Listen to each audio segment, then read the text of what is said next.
it's just I use West Tone, uh, triple drivers, um, and they're pretty good. And what's it Good running deep into? bass.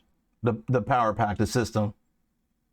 I actually just bought a carbon system, and it has been extremely reliable. The only complaint I'd have about that uh, is the battery. Like if I jump, which is you know how I play, sometimes I get a little rowdy. Sometimes if I jump, uh, the battery compartment will detach from the actual pack And itself. lose connection. So yeah, well, I mean, no, it'll just fall to the floor, and Oh, there's no batteries in it. So I've had that happen a couple times. So it's caused me to not jump and act like a fool on stage anymore. It's reliable. It's a good system. If I'm doing this next year, I may invest in a little bit better Shure system. But for $400, man, you can't beat it. all right. And you're using, I think you're using Dunlop strings, aren't you? And what gauge do you use? You use light? 45 to 125. Um, Oh, I with currently my bases are strung up. I last year I found a deal on Ernie Ball strings, and I always loved them, and I bought like 7 packs of them. So I'm going to use all of them, but once I get through all of them, I'll be using Dunlops all the time. They're just they're softer. They feel there's less a less tension, and they sound great. They last forever, so I dig them really well. hmm, okay. Now let's go back 30 years. So Jeez. from playing music then, um, I guess through the years, how has it changed What? for you? I guess as a bass player, I know how it changed for me as a drummer. As far as technology, has it helped you? Has it not helped you? You know, and you say you're using in ears, so I know you use wedge monitors. We all had to use wedge monitors. Um, Yeah. No, I got you. Go ahead. no, it's okay. So you know, and the whole analog to digital, the old analog boards to everything being done on tablets or what have you. Um, do you like to sound better? Do you get better quality with it, or does a lot of that stuff rely on the sound guy if he knows what the hell he's doing? I think it all rolls back to your sound guy, You know, and the digital technology. Yeah, sometimes I can hear recordings, uh, an album. A band puts an album out or whatever. And the thing that always stands out to me that I can tell is digital is the snare drum. A snare drum always has a weird sound to it when it comes to the digital thing. But it, overall, it's like with bass amps. You get these guys that they're making these amps now that've got 15 tone knobs on them, and sweepable low mid and sweepable high mid, and it's gotten silly, and so much of that stuff is inaudible.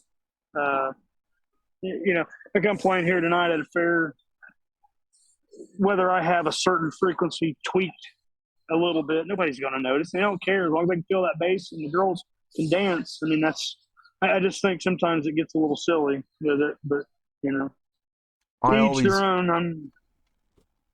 I've always agreed with that. When they get something that works, they never leave it long enough to let it work. They're No, always tweaking no, it and then they destroy the shit. It just becomes horrible at one point, you know. And yep. so They're. I've always felt like that. Um, you know, my bass rig that I seldom use anymore is a Hartkey system. It doesn't even have a pre and a post. It's got a volume knob. It's got a bass, mid, and treble, and that's it.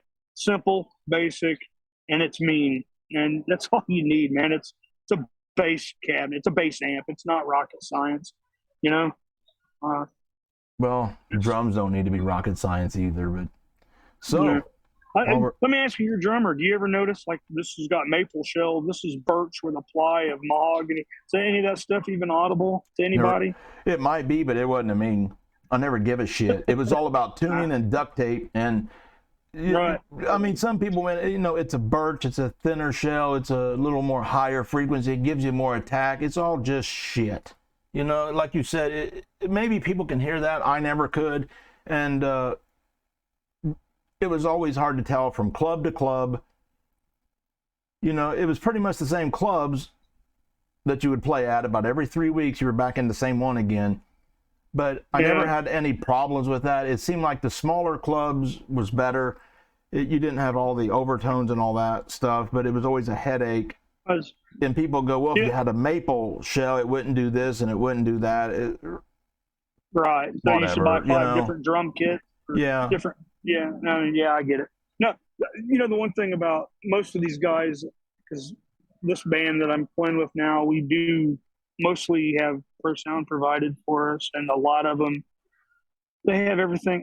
The mixer's an iPad, and they've got like infinite channels to mix. I mean, how are you going to say that little iPad is not a better option than a 48 channel board that's the size of a pickup truck?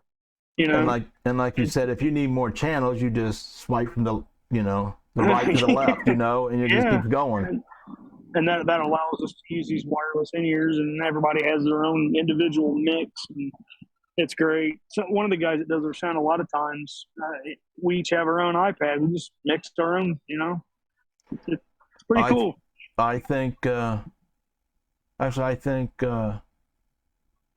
has that as well. You folks ain't gonna know who he is, but you will. I think they ended up giving him one because he would rather have a wedge monitor for whatever reason, and I think he kind of liked being able to set his own mix because you get so used to in the 90s and stuff, everybody would just run out the back of the speaker cabinet in the front, and however it was set is what you got. Right. And even though other people that were playing bigger and better places than we were at the time, they had that luxury of having their own monitor mix. We didn't know what the hell that stuff was, and then as technology went, it made it more affordable for people like us and stuff like that to have our own monitor mix. And once you had that, you sure in the hell didn't want to go back.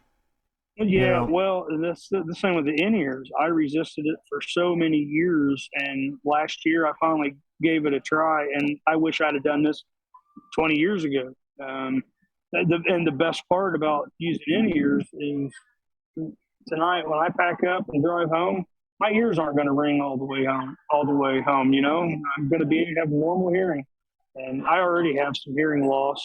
I have some days, more days than not, I'll have constant ringing in my ears from too many loud nights of standing in front of cymbals and Marshall stacks. And I did a gig Saturday night in which I had to use I went old school, and I had to wear earplugs because it just killed me to have all that loud noise around me. I don't know if I'm getting old or if it's just being used to the in-ears, but I wish I'd have done it 20 years ago because it's definitely a game changer.